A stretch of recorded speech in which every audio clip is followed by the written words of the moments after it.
orang tua ketika hidup berumah tangga bersama orang tua dalam satu rumah.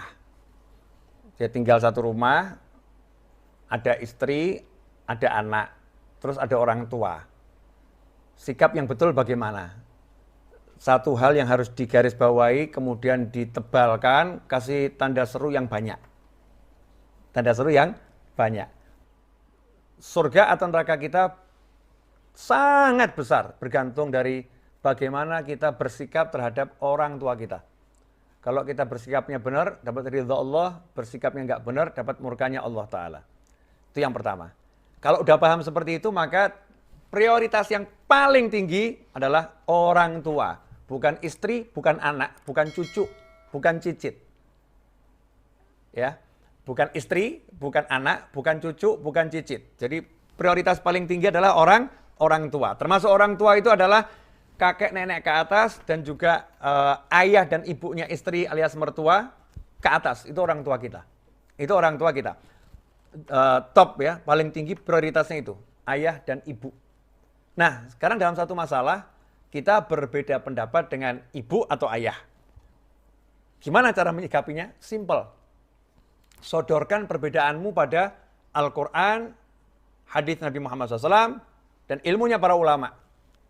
Kalau ternyata yang dianjurkan ibumu, orang tuamu, tidak bertentangan dengan Al-Quran, tidak bertentangan dengan hadis, tidak bertentangan dengan anjuran para ulama, ya, maka wujudkan apa yang diinginkan ibu atau ayahmu.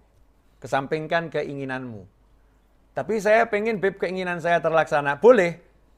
Gimana caranya? Caranya adalah sambil kamu wujudkan keinginan orang tuamu, mulai gunakan semua kekuatanmu dalam berbicara, dalam bersikap, ya dengan santun, dengan indah, dengan baik. Rayu orang tuamu untuk mewujudkan apa yang kamu inginkan. Contohnya saya dulu mau nyantri nggak boleh. Ibu saya melarang. Nggak boleh ke pesantren, nggak boleh kuliah ke kampus.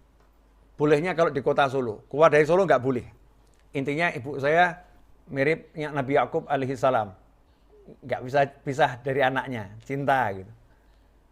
Nah, sementara saya melihat pengennya kuliah di Bandung atau di Surabaya waktu itu karena jurusan yang saya cari teknik informatika atau ilmu komputer adanya waktu itu yang bagus di ITB atau di ITS di masa itu ya, di ITB atau di ITS.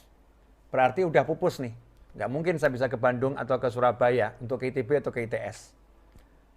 Saya turutin ibu saya nggak kuliah.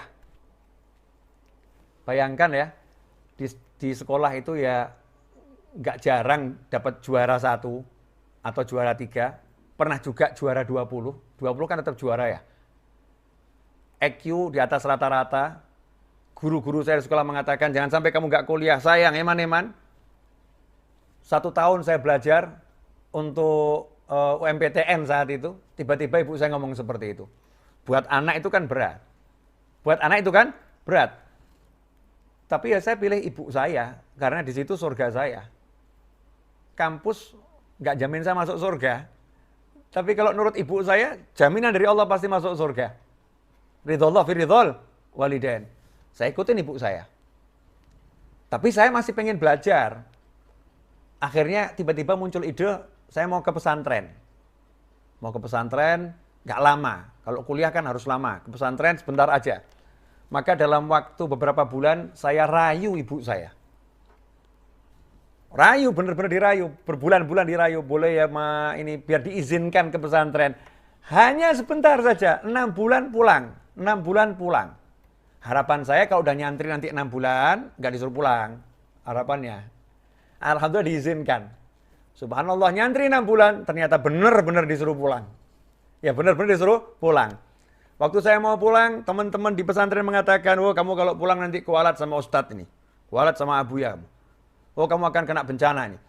Baru 6 bulan, sudah mau pulang. Enggak bakal diizinkan nih. Abuya ini paling cinta sama orang cari ilmu. Jadi kalau baru cari ilmu sebentar pulang, tidak mungkin diizinkan. Ini udah kejadian di pondok ini yang mau pulang nggak dapat izin nih. Dan kalau kamu nggak dapat izin, kamu nekat pulang, oh nggak baik itu, nggak berkah itu. Ya, kamu nggak akan dapat barokah. Teman-teman saya di pondok semua ngomong seperti itu. Tapi ibu saya bilang, pulang.